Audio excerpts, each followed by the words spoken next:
Okay, this is me giving a little bit of credit to people that I think, or at least being honest, trying to be honest. I know people don't always feel comfortable criticizing people that might be from their own camp or ideological tendency, but socialistworker.org has written or published this publication today, yesterday, October 11th, basically talking about the real problem going on in Nicaragua. Now, I would say this, okay? They are not denouncing socialism as an ideology.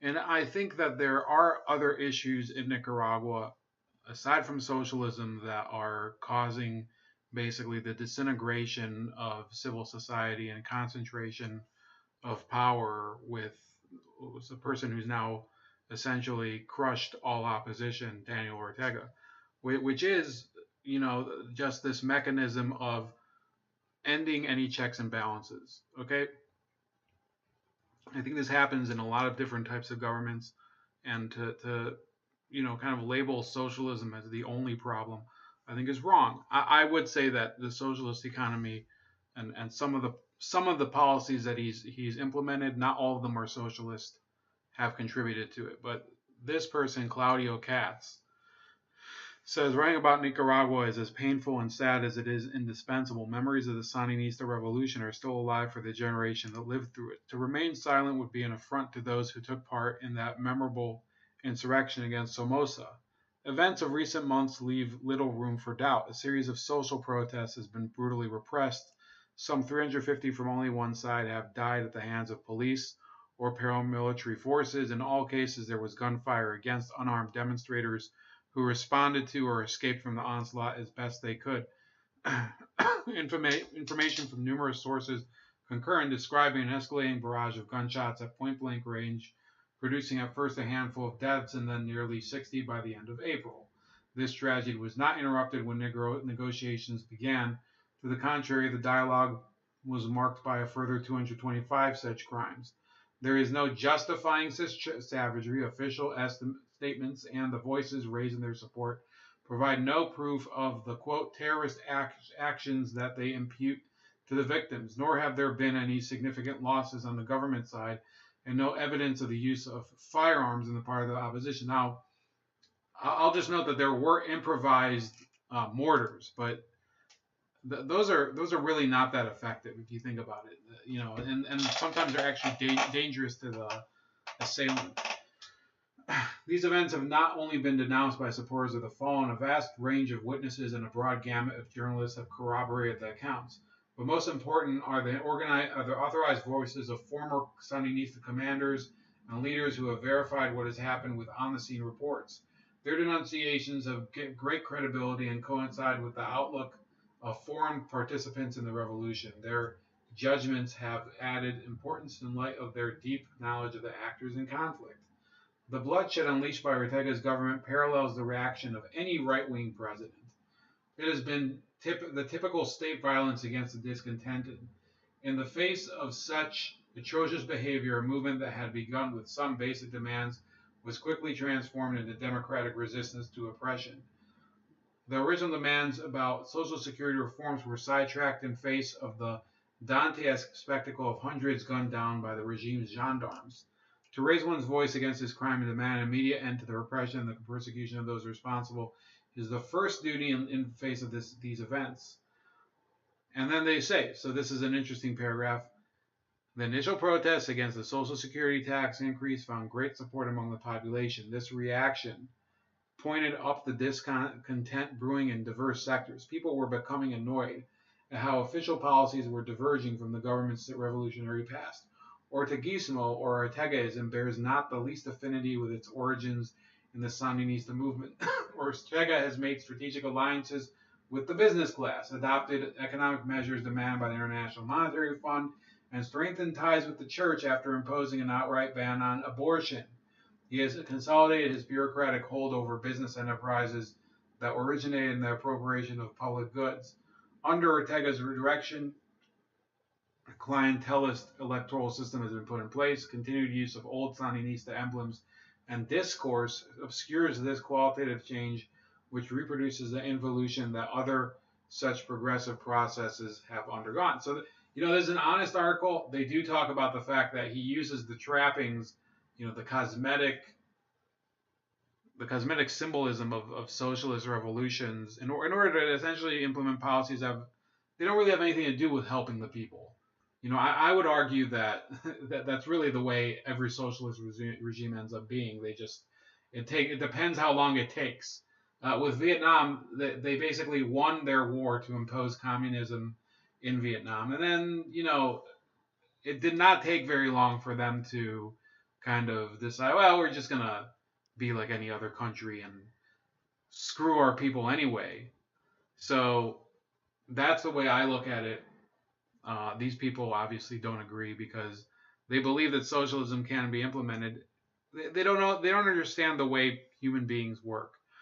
Long before its evolution into a simple network of gangsters, the Mexican Institutional Revolutionary Party had already buried its legacy of agrarian transformation and nationalist traditions. The same occurred with the revolutionary nationalist movement in Bolivia, which for many years behaved as a reactionary party despite its origins. Such examples of political regression, now reprised by Ortega, extend to other Latin American political parties that have completely discarded their original socialist or anti-imperialist aspirations. But repression consummates a still more irreversible turn. It transforms a bourgeoisified transformation into an outright enemy of the left. Cold-blooded killings by its police apparatus mark the final break with any progressive outlook. Such a regression has occurred in Nicaragua in the last few months. There are significant differences with the Venezuelan case, which is rooted in the persistence of the Bolivarian process that confronts the right wing and defends sovereignty in a context of unheard of adversity. So I would argue this.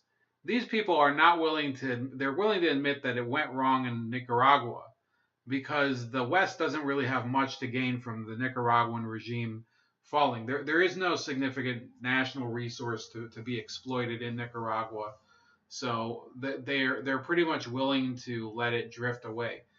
With Venezuela, you do have kind of a much deeper degree of failure, though, because Nicaragua was never a country that was very prosperous. Okay, Nicaragua was a country that has always been one of the poorest in Latin America. It is still the poorest country in Central America.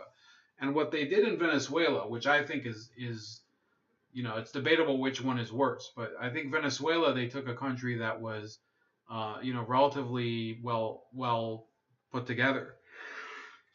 And the socialists ran it into the ground, and now they're trying to make the case, well, everybody's trying to screw us over. Well, how did that happen, bro? How did that happen?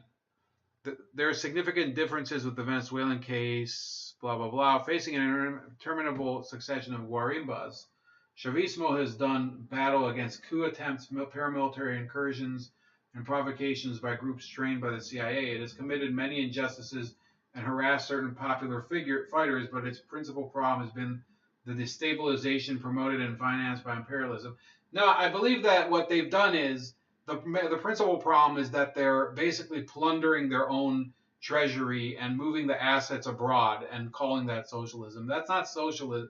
That's what socialism ends up being. The smartest people, they get to the top and then they steal everything and run away and nobody can ever get it back. That's what socialism ends up being. You could say that, well, that's not really what the program calls for. It doesn't matter. That's what happens because you can't put people in a position where they have like such a concentration of power with no accountability. That's what ends up happening. What was happening in Nicaragua was quite different. The protests were not stage managed from Washington, but arose from below against reforms demanded by the IMF, and that took shape thereafter in a spontaneous way to defend rights that weren't under attack. Nor did the principal conservative figures who have forged any number of pacts with the regime provoke the rebellion. The demonstrations have gathered up a wide gamut of the discontented under the guidance of the students and the church. So you can read the rest of this. It is like better than saying nothing. And I will give credit to these people, but ultimately they don't get the real problem, which is that in Latin America, you have had many of these countries, which, yes, they have legitimate grievances against American interventionism. They end up putting into power people who claim that, well, we're going to end all of that. And what do they end up doing? They basically take whatever has been accomplished in that country, PDVSA, Petrobras, the oil companies that were in, they basically were big money makers for Brazil and Venezuela. They say, well, we're going to distribute that revenue more evenly and have people really enjoy the wealth that these companies, earn for our countries. Well, what ends up happening? Those people end up being incompetent morons that don't know how to manage a petroleum industry, petroleum, refineries and all of that. That then a number of them they get wise that they're able to rig contracts and basically uh, control the bidding process and everything. And then the whole thing just turns to shit. They also end up embezzling funds. They end up selling off equipment and pocketing the difference. It's That's the way people behave, because people take advantage of situations where they can, make a lot of money without much accountability. That's the way people are. And socialist worker, they can claim all they want that Nicaragua is different from Venezuela and that it's not the same problem. No, it's almost the same problem. The only difference is that in Venezuela there was more to steal. So that's about it. Please like the video, subscribe to the channel, share the video, subscribe to my other channel, Razor Ray Live Wounds, and also comment when it uploads. And I'll see you later. Enjoy your Friday.